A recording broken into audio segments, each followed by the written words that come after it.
Have you heard the story about Ronald Reed? The janitor that had $8 million in savings when he died in 2014. Yeah, you heard that right. Janitor. $8 million. And he didn't win the lottery or inherit the money either. He just saved consistently throughout his life, while letting the wonders of compounding do its thing. The moral is that your behavior with money is oftentimes more important than how intelligent you are. Even if you don't have a diploma from Harvard or work on Wall Street, you can become rich by just behaving in a sound way. As Morgan Housel puts it, financial success is not a hard science. It's a soft skill where how you behave is more important than what you know. Spend your next 10 to 15 minutes on this video and you might excel on the soft skill of investing. This is a top 5 takeaway summary of The Psychology of Money by Morgan Housel.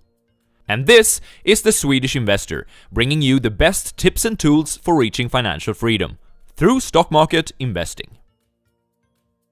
Takeaway number 1. Pay the price. Let's say that you want a new, nice watch. You go to the store to check out the offerings. You are really after something that will impress your friends and the lovely lady that you're dating. You now have a choice. Either you pay for the watch, or you steal it and run, because you have done your cardio, right? My guess is that you would choose option number 1, no matter your physical capacity. You would take out your card and swipe that thing. Do the right thing. The point is that you know that having a new watch comes with a price, a fee. And it's the same with investing. It comes with a price too.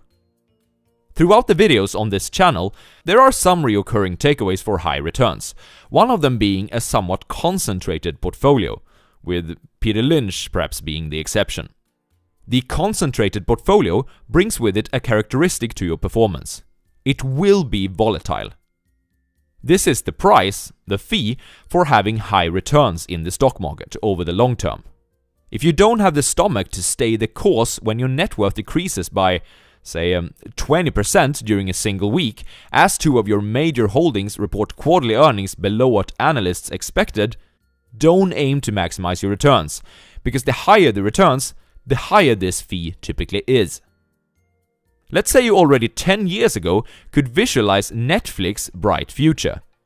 You invested a large portion of your net worth in the stock. Well, you would be quite a rich person today.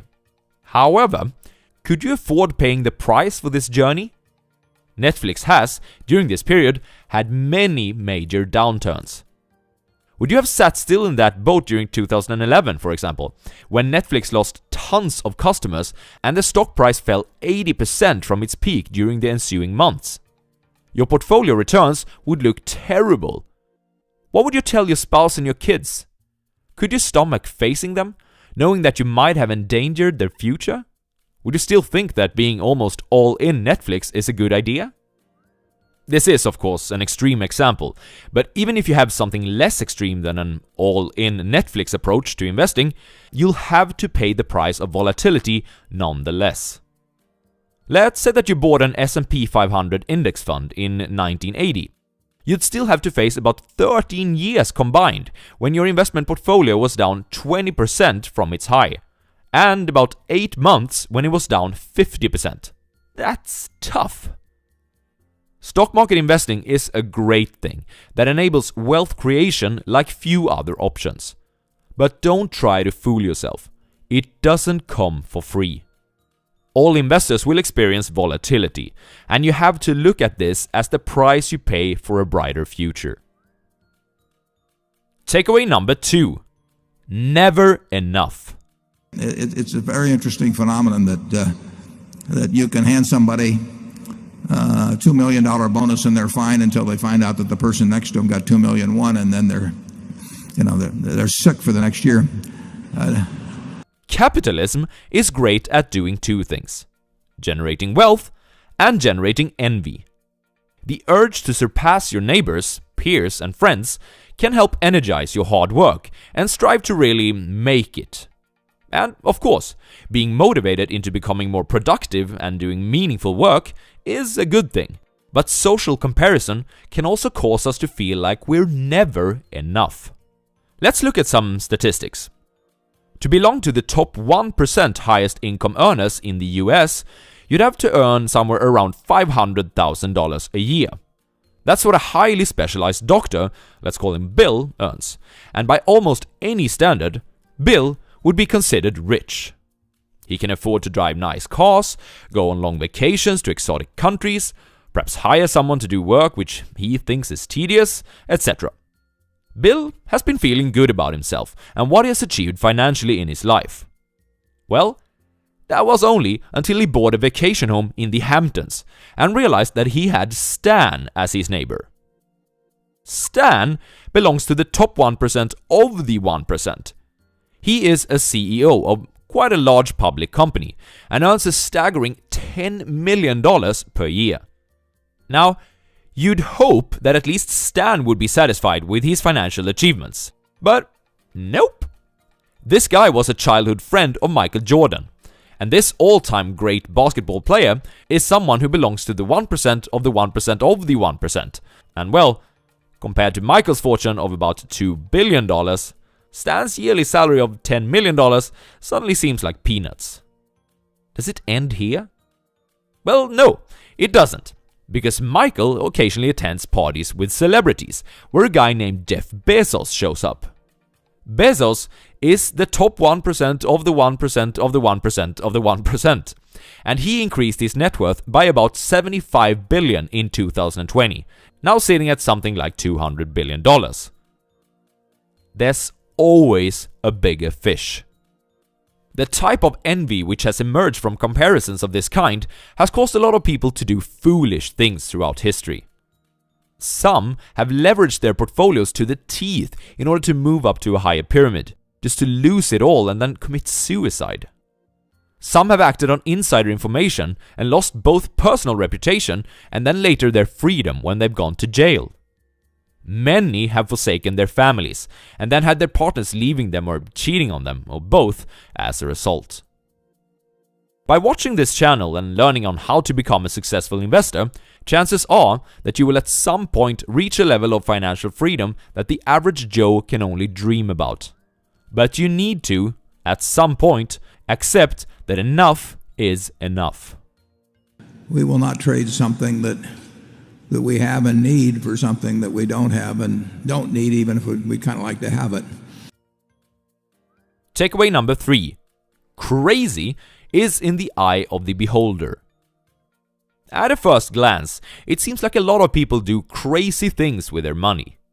Some spend it in ridiculous amounts on ridiculous items, and others hide it under their mattresses.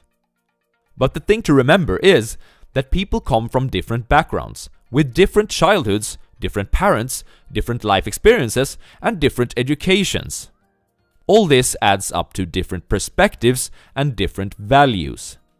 What seems crazy to you might make total sense for me. Morgan uses the example of lottery tickets in the book. The lowest income households in the US spends more than $400 per year on the lottery. This is 4 times more than the average in the highest income group.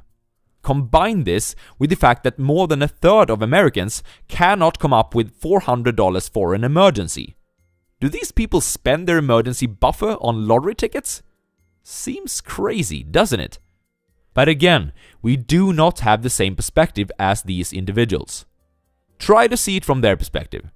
They live paycheck to paycheck, with little room to save money. They often lack education, and thus they also lack a nice career trajectory. They can't afford a nice vacation or a new car, and they can't put their children through college without a mountain of debt. Buying a lottery ticket is their way of buying into the dream that many of us already live. That is why they buy more lottery tickets than we do. Not so crazy, after all, perhaps. So, how does this make you a better investor? For one thing, by acknowledging that we are different, we become less tempted to copying an investment portfolio or strategy which doesn't suit our own goals. For example, our risk profile might be higher than that of a billionaire's, as our focus is more on the getting rich part and not so much about staying rich. copying the billionaire's portfolio might be suboptimal for your goals. Acknowledging differences can also help us to say no more easily to investments that are outside our own circle of competence. Take GameStop, for example. As I am not a trader, I didn't participate in this drama at all. It's simply not my card to play. Understanding different people's perspectives, or at least that there are different lenses to see the world through, will help you make better sense of our society and lead you on the path that is yours. Takeaway number 4. Peekaboo! What does the Great Depression, World War II, the financial crisis, and COVID-19 all have in common? They were all events which shaped our society, they had huge impacts on the financial markets, and they were pretty much impossible to foresee. Nassim Taleb, who is one of my favorite authors, would refer to these events as black swans. The definition of a black swan is that 1. It's an outlier. Nothing that has happened before can convincingly point to even the possibility of the event. 2. It carries an extreme impact. 3. It becomes explainable only after the fact. Human nature fools us into believing that we should have been able to know it would happen all along. Imagine it is Black Monday, 1987. How would you have reacted to the market losing almost 1/4 of its value in a single day? Would you have been one of the individuals that shouted, "Sell! Sell!" Or would you have been able to weather the storm? Perhaps putting in additional chips which you've kept on the sidelines. Here's an interesting fact. If you invested in the S&P 500 index 20 years ago, but you missed out on the 4 best performing stock market days, you'd have a 164% return instead of 291%. That's quite a big difference. The moral of this takeaway is that it's more useful to prepare yourself, both mentally and financially, for a disaster which you cannot foresee than hoping that you're able to react before everyone else. Stop listening to macro projections. The things that will cause big fear among the investment community in the future are the things that are unlikely to be foreseen anyways. Takeaway number 5. The seduction of pessimism. If I were to give you a bunch of reasons to why the market will crash later this year, mentioning the gigantic US governmental debt, that stimulus checks may lead to the return of inflation, and perhaps something about a new strain of COVID-19, you would most likely be intrigued, and perhaps end up with quite a negative view of where in the market cycle that we are at the moment. Were I instead to give you examples of why things probably will continue to get better, by showing how life expectancy is rising, how sustainable energy is getting cheaper, or how computing power is exploding, you would most likely shrug your shoulders and not think twice about it. We all know that the pessimistic person sounds so very intelligent, and the optimist sounds naive in comparison. Why is that? Daniel Kahneman, the author of Thinking Fast and Slow, says that asymmetry towards loss and listening to pessimists is an evolutionary trait. When directly compared or weighted against each other, losses loom larger than gains. Organisms that treated threats as more urgent than opportunities have a better chance to survive and reproduce. We tend to listen to pessimists more carefully, not only for evolutionary reasons, but also because progress happens much slower than setbacks do. Progress rarely happens overnight, but setbacks often do. Because tragedies and setbacks happen during much shorter time periods, it's much easier to create an intriguing and persuading story around it, and thus it receives more attention. To create an optimistic story about the future, we must look at longer time horizons. This often becomes more vague and less dramatic. Knowing that you will perhaps be more fascinated by a pessimist and less so by an optimist can perhaps help you becoming less asymmetric towards this in the future. The world is better than you think, as Sweden's Hans Rosling would have said. So, you are not going to get rich in the stock market without paying the price of volatility. Envy is the worst of the 7 deadly sins. Never risk what you have and need for what you don't have and don't need. Different perspectives cause different courses of action to become reasonable or rational. Instead of trying to foresee disasters, prepare yourself mentally and financially so that you can survive them. And be careful when taking investment advice. Understand that pessimism appeals more to your survival instincts than optimism does. That was it for today, but that was not it from Morgan Housel. Check out his book, it's a real gem. Here's a suggestion on what you can watch next if you want to understand more about human psychology and its relation to money. Cheers!